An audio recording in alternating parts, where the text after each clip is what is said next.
L'essor de la presse indépendante et alternative s'explique par la volonté des Français de trouver une information émancipée et non alignée, une actualité dissidente et non uniformisée, une parole non biaisée, non standardisée, en un mot, libre. En 2023, avec ses 3 émissions quotidiennes ou davantage, TVL a consolidé son statut de première chaîne alternative de France en abordant des sujets traités nulle part ailleurs, en accueillant des invités entendus nulle part ailleurs et en offrant des analyses interdites partout ailleurs. TVL vous libère des chaînes dans lesquelles ils veulent nous conditionner, vous emprisonner. En 2023, TVL a poursuivi son plan de rigueur par des économies drastiques. Ce travail, cet investissement, cette liberté éditoriale ne peuvent aboutir durablement sans votre soutien individuel. Je lance un appel à votre générosité. Faites ce geste pour que TV Liberté vous libère de vos chaînes.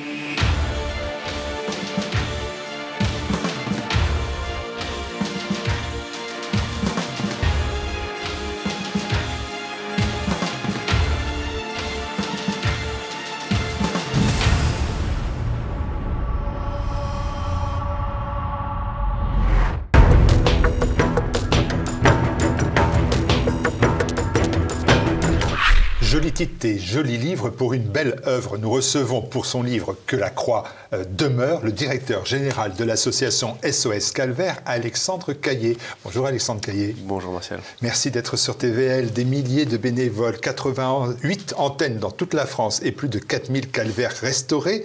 Et Alexandre Caillé, l'invité TVL, l'auteur du livre. Mais dites-moi, malgré votre jeunesse, 27 ans, vous avez longtemps vécu dans un monde hors sol ? J'ai en effet commencé ma très courte carrière dans la finance. J'ai fait des études à Paris dans le monde des chiffres où la seule vertu était celle de la rigueur.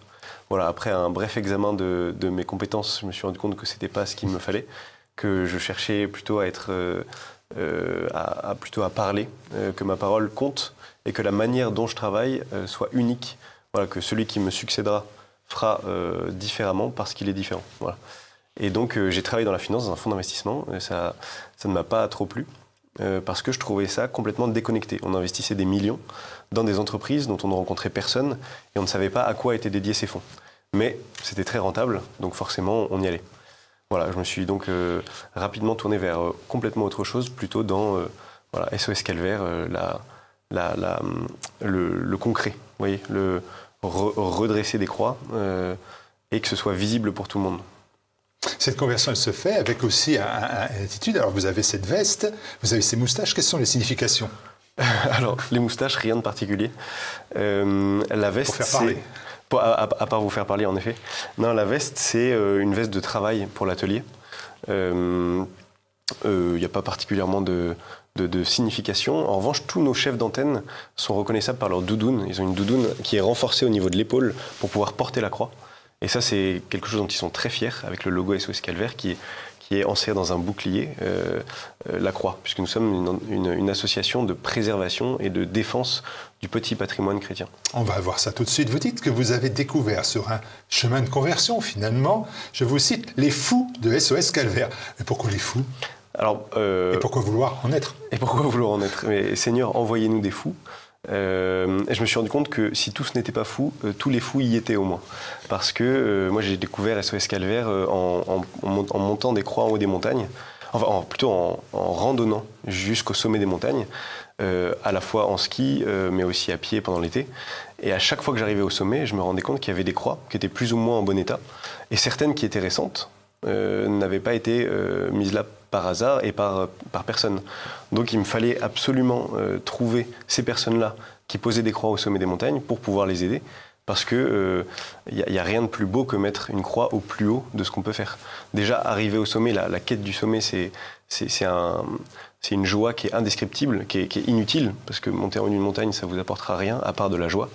Et pourquoi s'affliger un tel calvaire ? Eh bien pour une béatitude qui est la contemplation de la création, qui est l'effort consenti. Et in fine, je voulais faire partie de ces fous pour pouvoir les accompagner jusqu'en haut des montagnes avec des croix, et pas seulement avec moi. Des milliers de fous, parce qu'au-delà des chiffres que je donnais en exergue de mon propos, il faut quand même réindiquer à nos téléspectateurs quelles sont les missions que l'association SOS Calvaire s'est fixées. rénover, inventorier, valoriser. Je vous laisse en parler. Eh bien, en effet, on a 3 missions principales. La première, c'est l'inventaire. L'inventaire, il permet de garder une trace et de pouvoir conserver l'intégralité de ce patrimoine. C'est un travail qui n'a jamais été fait en France. Il y a un décompte des calvaires, selon IGN, l'Institut géographique national de géographie. Il y a, il y a 159 000 calvaires sur tout le territoire français. Mais ce sont des calvaires qui sont monumentaux, donc des grands calvaires, et qui sont publics la plupart du temps. Tous les calvaires privés et plus modestes, parfois c'est juste une croix au détour d'une façade ou une croix dans un jardin ou dans le parc d'un château, tout ça c'est pas comptabilisé. Et en plus on restaure l'intégralité du petit patrimoine chrétien, donc aussi les statues, les oratoires, les montjoies, et les bildstocks en Alsace, les niches votives avec des statues, et tout ça c'est pas du tout comptabilisé. Donc ce travail d'inventaire il est très important et on a créé pour ça une application participative sur téléphone et gratuite. Et donc vous pouvez télécharger notre application qui s'appelle SOS Calvaire et référencer, géolocaliser les calvaires pour en garder une trace avec une photo, indiquer l'état. Et nous, ça nous permet, de pouvoir établir que le petit patrimoine chrétien est en très mauvais état et donc présente des dangers pour les habitants. Parce qu'une croix de 200 kg en pierre qui tombe, ça c'est jamais très bon. Et en plus de pouvoir avoir une feuille de route pour pouvoir les restaurer. Ça, c'est notre première mission. Ensuite, c'est de la restauration. Donc là, c'est changer la croix quand il le faut, la mettre en valeur. Et la valorisation, c'est à la fois fleurir la croix, mais aussi mettre des panneaux, des notes historiques pour que les promeneurs puissent s'informer sur l'histoire de ce calvaire, etc. Qui prend en charge ces calvaires normalement? L'Église, les départements, les régions, l'État, personne? Actuellement, personne. Normalement, depuis la loi de 1905, c'est l'État qui est censé restaurer les calvaires publics. En fait, en 1905, il y a eu la séparation de l'Église et de l'État. L'intégralité de la propriété des biens de l'Église a été transférée aux mairies et avec la charge de l'entretien. Sauf que souvent, il n'y a pas assez de budget à la fois pour l'Église, à la fois pour le calvaire et pour la petite chapelle du village. Donc on choisit et souvent le calvaire passe à l'as. Donc, nous, notre mission, c'est vraiment d'aider les mairies, à prendre conscience que c'est un patrimoine qui est vivant, que les gens y accordent de l'importance et que c'est un vrai repère pour les habitants, et deux, à apporter des solutions faciles pour pouvoir les restaurer à bas prix. Alors, dans Que la croix demeure, il y a beaucoup d'anecdotes qui sont proposées à la lecture et à votre lecture. Et puis, il y a aussi, comme colonne vertébrale, si j'ose dire, la volonté, je vous cite, de remettre la croix au milieu du village. Et vous dites, là aussi, au détour d'une page, une phrase quelque peu mystérieuse, que je vous cite à nouveau. Ça y est, j'ai peur. On pose une croix pour un calvaire, la pose d'une croix pour un calvaire exige des bras et du silence. Alors pour les bras, on comprend bien, ça c'est parfaitement clair. En ce qui concerne le silence, je me suis dit, est-ce qu'on ne peut pas associer cette notion de silence à austère? Est-ce qu'en fait, il y a une forme d'austérité dans votre action? Alors, je pense que les bénévoles des SOS Calvaire remettent la joie là où le monde ne voyait que la croix. En fait, la croix, c'est un symbole qui est extrêmement violent. Mettre quelqu'un sur une croix, c'est le mettre à mort. Là, on ne parle pas de n'importe qui, on parle de Jésus, donc le Fils de Dieu pour les croyants, Dieu lui-même. Et pour les habitants du village, c'est très important qu'il y ait à la fois les bras, donc les bénévoles des SOS Calvaire qui viennent, qui enjoignent les gens à se rassembler autour de la croix pour travailler ou pour boire un verre de vin autour. Ça, c'est quelque chose qu'on fait très souvent, voire automatiquement. Ça n'entraîne pas forcément le silence, d'ailleurs. Et ça n'entraîne pas forcément le silence, mais il y a toujours un moment, au moment où la croix est dressée, où peu importe que les gens soient croyants, que les gens soient du village, que les gens connaissent la croix, il y a toujours un moment où, au début, on travaillait dans un chantier commun, c'était un chantier quelconque, tous ensemble, et à partir du moment où la croix se dresse, on se rend compte que le calvaire, il n'est pas censé être au sol, que le calvaire, il l'emmène vers le haut, et que le regard s'élève aussi. Et ça, c'est vraiment notre mission, c'est faire comprendre que la croix, elle est véritablement à la croisée des chemins, à la croisée de tous nos chemins, toutes nos petites histoires avec un petit H qui font la grande histoire avec un grand H, mais aussi à la croisée entre le terrestre et le céleste. En fait, tous ces gens-là, ils viennent avec des aspirations personnelles. Soit c'est honorer la mémoire des anciens, parce que c'est l'arrière-grand-père de la personne qui est là qui l'a posé, et donc par devoir de mémoire, par filiation, on honore sa mémoire. Soit parfois c'est un acte de foi, quand les gens ont la foi, mais c'est toujours pour quelque chose. Et en fait, le fait de voir la croix se redresser dans l'horizon qui parfois est morne, parfois est verdoyant, eh bien ça permet ça permet aux gens de s'élever un peu et de quitter l'horizontalité et de rentrer dans une forme de verticalité. Labeur et profondeur, dites-vous. Dans le livre, on découvre aussi des points qui suscitent l'étonnement, même, j'allais dire parfois l'émerveillement. Tout d'abord, et cela n'allait pas de soi, vous l'avez indiqué, mais rapidement, vos travaux suscitent un engouement populaire. Ça mène à préciser d'ailleurs, vous dites, les croix sont à tout le monde. Et la restauration des calvaires attire les foules de croyants, non-croyants, pratiquants, non-pratiquants. Ça, c'est une surprise quand même. Et je vois les images, les photos, les reportages, je suis bien l'activité de votre association. C'est un véritable engouement populaire. C'est-à-dire ce sont des centaines, voire des milliers de personnes qui se réunissent dans des lieux pour voir ce travail se réaliser. Ça, c'est une surprise, non? Oui, tout à fait. Que pour moi. Non, moi, quand j'ai accepté ce poste de directeur général des SOS Calvaire, je me disais que ça allait être très confortable, qu'on allait être entre nous et que ça allait très bien se passer. Entre nous, j'entends entre croyants. En fait, pas du tout. C'est très décoiffant. Ça fait friser les moustaches, pour revenir sur votre blague initiale. Parce que, déjà, il y a énormément de personnes qui sont converties. Donc des gens qui, entre 20 ans et le plus âgé que j'ai en tête, à 68 ans, qui s'est converti en lisant un livre, d'ailleurs. Tous ces gens-là, ils viennent de nulle part, entre guillemets. Ils ont eu une vie du monde, une vie qui était complètement conforme à ce que la majorité des Français vivent. Et d'un coup, ils ont reconnu l'action de la croix ou l'action de Dieu dans leur vie. Donc déjà, ça amène énormément de monde. Et en plus, la croix, elle s'inscrit toujours dans une géographie. La croix, elle s'implante, elle a ses racines dans le sol, et elle parle des racines de la France, des racines chrétiennes de la France. Et moi, je pensais qu'il n'y avait plus de sève dans ces racines. Et en fait, on se rend compte, en arrivant avec une croix au centre d'un village, ça nous est arrivé, et j'en parle dans le livre, que des gens, mais de tous horizons, rappliquent et nous disent, j'ai notamment un exemple, on arrivait à Seiche-sur-le-Loir avec un énorme calvaire qui avait toujours été là. Le calvaire est parti, on l'a restauré en 2 semaines. Donc on arrivait victorieux avec notre calvaire. D'habitude, on met plutôt 1 mois pour faire un chantier comme ça. Au bout de 2 semaines, on arrive avec lui. Et une dame vient en nous hurlant dessus, en nous disant « Mais à cause de vous, on s'est fait cambrioler. » Je dis « Mais comment ça, vous êtes fait cambrioler ?» Et elle me dit « Si, vous avez enlevé notre protecteur. » Donc là, moi, je me dis « Oui, d'accord, le Christ, le protecteur, c'est un discours que je comprends. » Et elle me dit qu'elle n'a pas du tout la foi. Et après, elle me dit que le Christ est le protecteur. Donc, vous voyez, c'est des gens de partout, mais qui mettent dans la croix, dans le calvaire, dans le fait que ce soit vertical et non plus horizontal, un genre de protection, c'est peut-être de la superstition, en tout cas, c'est de la dévotion et elle est populaire. Alors, autre information, le travail est parfois immense. Alors, je pense, et il y a l'exemple de Persac à Vienne. Là, les images, elles sont impressionnantes. Alors, bien évidemment, elles sont relatées dans le livre. Et on parle là d'une croix, je crois, de 12 mètres de haut. Exactement. Pas rien. C'est pas rien. C'est la plus grande croix en bois qu'on ait jamais fabriquée à l'atelier. D'ailleurs, on n'a pas pu la fabriquer dans l'atelier parce qu'il n'était pas assez grand. En effet, c'est dans la Vienne à Persac. Moi, je suis né et j'ai grandi à Poitiers. J'avais jamais entendu parler de Persac, qui est à peu près 45 minutes de Poitiers. C'est une toute petite commune dans laquelle il y a 2 châteaux. C'est vraiment riche de patrimoine.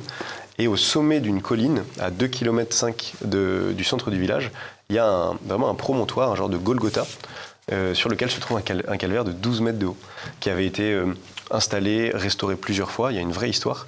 Et il y a toujours eu du monde qui venait. Il y a eu 4000 personnes, puis 2000, puis plus personne. Il y avait eu 200 personnes à la dernière restauration. Et le but de monsieur Laurency, qui est celui qui portait le projet, c'était, il a promis à son père sur son lit de mort de restaurer le calvaire, travail que son père avait initié. Mais bon, vous imaginez, c'est une promesse qui est compliquée à tenir. Donc il a cherché qui pouvait l'aider, il est tombé sur SOS Calvaire.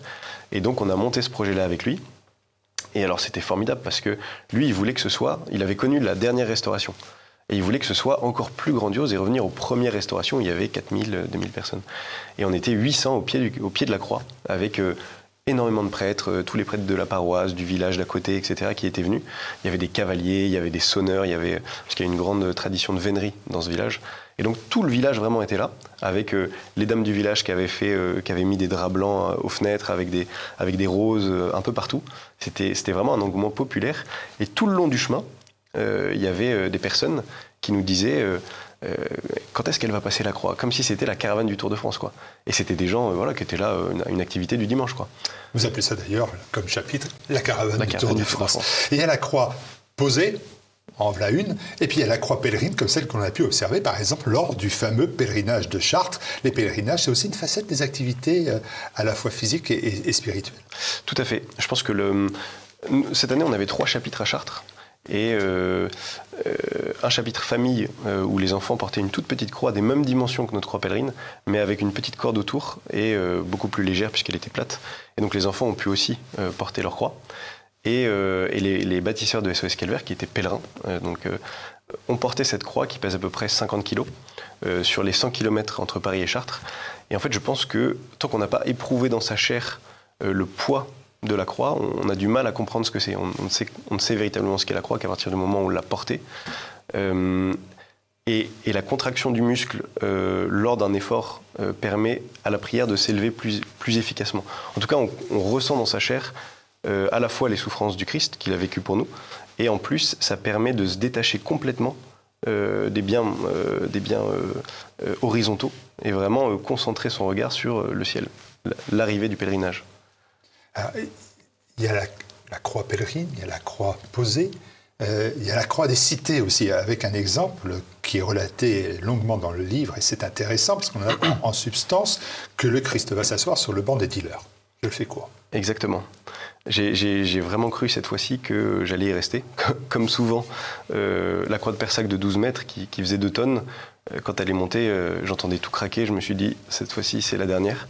Et finalement, non. Et quand je suis arrivé à Bondy avec le père... On est en Seine-Saint-Denis. En Seine-Saint-Denis, donc quartier un peu sensible, comme l'a dit le père Patrice, qui avait commandé cette croix. Je me suis dit qui est le prêtre de la paroisse, une paroisse moderne, un lieu très très moderne au sein de la cité. Exactement, mais qui est vraiment un oasis de foi dans cet univers très urbain. Il y avait une famille de gitans qui était en train de casser un banc et qui mettait les gravats dans ce qui ressemblait à un socle. Et là, je me suis dit qu'il fallait pas vraiment qu'on sache que c'est moi qui ai porté la croix, parce que voilà, pour destruction de biens publics, ça peut aller chercher loin. Et le père m'accueille en me disant, à bras ouverts, vraiment, en me disant, c'est génial, cette croix, vous allez la poser sur ce socle-là. Et je comprends que le banc disparaît dans le socle. Et je lui dis, mais pourquoi vous cassez le banc? Il m'a dit, en fait, les dealers, ils cachent dans le territoire de ma commune, juste à côté, à l'endroit là où il y a la croix, leur drogue, et ils s'assoient sur le banc pour regarder. Et donc, moi, je voulais plus qu'ils puissent dealer. Et donc, j'ai mis à la fois une croix sur le lieu de la cache, et à la fois, on a fait disparaître le banc pour plus qu'ils viennent regarder. Et ces gens-là respectent les symboles religieux. Et donc je crois qu'il n'a plus eu de problème depuis cette époque. Bondy, Seine-Saint-Denis. Allez, tout effort, aussi noble soit-il, suscite son lot de reproches et de critiques, et je m'en voudrais ne pas vous les faire. Posons déjà la question crûment, se faisant l'avocat du diable, et en reprenant d'ailleurs une phrase qui est dans l'ouvrage. Pourquoi tant de sueur, tant d'argent, tant d'ardeur, pour conserver une religion en déclin, un monde qui disparaît? Ben justement, ce que je viens de vous dire, ça contredit. Vraiment, la croix, elle est à tout le monde. Et la croix restaurée porte plus qu'elle-même. C'est-à-dire que tous ces gens-là qui viennent avec des aspirations très différentes, à la fin, leur regard converge vers le crucifié. Et je ne pense pas que... Déjà, on a énormément de témoignages de gens qui se convertissent. Nous, ce n'est pas notre but. Nous, on organise le chantier. Et après, c'est une conséquence heureuse. Mais notre métier à nous, c'est que les croix soient redressées. Et donc, tous ces gens qui se convertissent, ils ne sont pas d'accord avec vous. Et...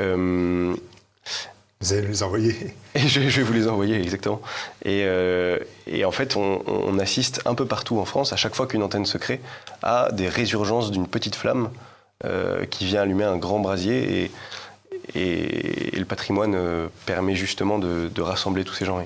Mais la superstition et l'idolâtrie, tout ça, ça n'est pas non plus un peu inscrit dans votre démarche? Alors, il y a des gens qui viennent, je pense, notamment la dame qui disait que son protecteur était complètement disparu et donc elle s'est fait cambrioler. Je pense que c'était l'étape numéro 1 de sa démarche. Mais quand elle a vu la croix se redresser, je pense que ça l'a fait un peu cheminer. Voilà. Allez, puisque nous en sommes à l'heure des reproches, et je vois que vous appréciez, il y en a un plus grave que j'ai vu traîner sur les réseaux sociaux et que l'on pourrait qualifier d'un seul mot, le prosélytisme. Vous dites, notre combat, c'est celui des hommes qu'il faut réveiller et reconnecter aux réalités spirituelles d'un pays qui se meurt de les perdre. Et vous donnez du grain à moudre à vos détracteurs. Prosélytisme. C'est Antoine de Saint-Exupéry qui, a priori, n'était pas un grand pratiquant, qui disait « Il faut rendre aux hommes des inquiétudes spirituelles, faire pleuvoir sur eux quelque chose qui ressemble à du chant grégorien ». Moi, je ne prétends pas détendre la vérité, je la cherche en tout cas de tout mon cœur, mais mon but, c'est de faire pleuvoir sur les hommes quelque chose qui ressemble à du chant grégorien. Nous, on pose des croix, on ne pose pas des pergolas, donc forcément, on peut nous faire ce reproche-là très facilement. En attendant, personne ne s'était emparé du chantier de la restauration des calvaires en France, qui sont des témoins de ce qui se passait avant et de ce qui se passe encore actuellement, parce qu'il y a plein de gens qui restaurent des croix sans SOS Calvaire. Et donc, et par ailleurs, on ne fait que respecter la loi de la République française et de l'État français, qui, en 1905, a dit « tous ces monuments-là, il faut les restaurer ». Donc on est juste une petite piqûre de rappel, et tous ces gens qui pensent qu'on fait du prosélytisme, eh bien, qu'ils viennent travailler, ils verront si on impose quelque chose aux gens ou si ça vient des gens eux-mêmes. Bonne réponse. 2 questions rapides pour terminer et conclure. Quel regard l'Église catholique officielle porte sur votre action, indépendante de sa propre action? Alors on a très récemment contacté tous les évêques de France pour qu'ils puissent faire la promotion de notre association dans leur diocèse, et la plupart des retours sont assez positifs. Alors on n'a pas encore eu tous les retours, mais on a eu beaucoup d'invitations avec les commissions d'art sacré des diocèses, justement pour pouvoir entamer des dialogues pour que nos actions soient plus relayées auprès des fidèles et auprès de ceux qui ne le sont pas. Donc plutôt un regard bienveillant. Dans le cadre de la loi de 1905, quand on restaure un calvaire sur le territoire public, on fait appel aux prêtres de la paroisse. Et la plupart du temps, le prêtre de la paroisse, sauf quand il est débordé, accepte bien volontiers de venir. Voilà. Donc on a plutôt un très bon accueil dans l'Église. Très bon accueil dans l'Église. Est-ce que vous n'avez pas peur d'être dépassé par l'ampleur de la tâche? Si, tout à fait, oui. Mais c'est quelque chose qui existe. En fait, 159 000 calvaires, on en a restauré 450 l'année dernière. Là, on est depuis le début de l'année à peu près 200. Alors c'est considérable quand on regarde ce que ça représente de restaurer un calvaire. Mais bon, 450 sur 159 000 officiels, c'est rien, c'est une goutte d'eau. En revanche, on pourrait industrialiser la repose des calvaires, mais je pense qu'on perdrait notre essence, qui est surtout de rassembler les gens autour de la croix. Donc en fait, tant que le chantier n'est pas porté par des gens sur place, pour moi, ça ne sert à rien de le faire. Une pose de croix de nuit, parce qu'il faut le faire vite, ou à 14h, un mardi après-midi, sans personne du village, ça ne sert à rien. Donc, dépasser oui ou non, oui et non. Notre but, c'est pas de tous les faire dans l'année. Vous avez bien compris que vous venez de la finance, mais vous avez choisi le combat d'une vie. Tout à fait, oui. Vous en avez conscience? Mais vous savez, moi j'ai allumé un foyer, il y en aura d'autres qui viendront après et qui porteront. Je sais pas combien de temps on va durer, mais... Vous n'êtes pas que de passage, quand même. Non, mais là, SOS Calvaire, c'est des relais partout en France. C'est des gens qui, si moi je faiblis ou si moi je disparais, qui reprendront la suite. Donc je ne me fais pas du tout de soucis sur la suite des actions d'SOS Calvaire. Allez, dernière question. Puisque la croix, elle demeure. La croix, elle demeure, oui. Bah, tiens, puisqu'on parle de la croix, ça va m'amener à une dernière question, une explication. Que veut dire pour SOS Calvaire revenir au siècle des actes? Le siècle des actes que vous opposez au siècle des mots. MOTS, qu'est-ce que ça veut dire concrètement? Je pense que notre monde, et particulièrement notre jeunesse, alors c'est des discours très, très vagues, mais se meurt de ne plus avoir de concret.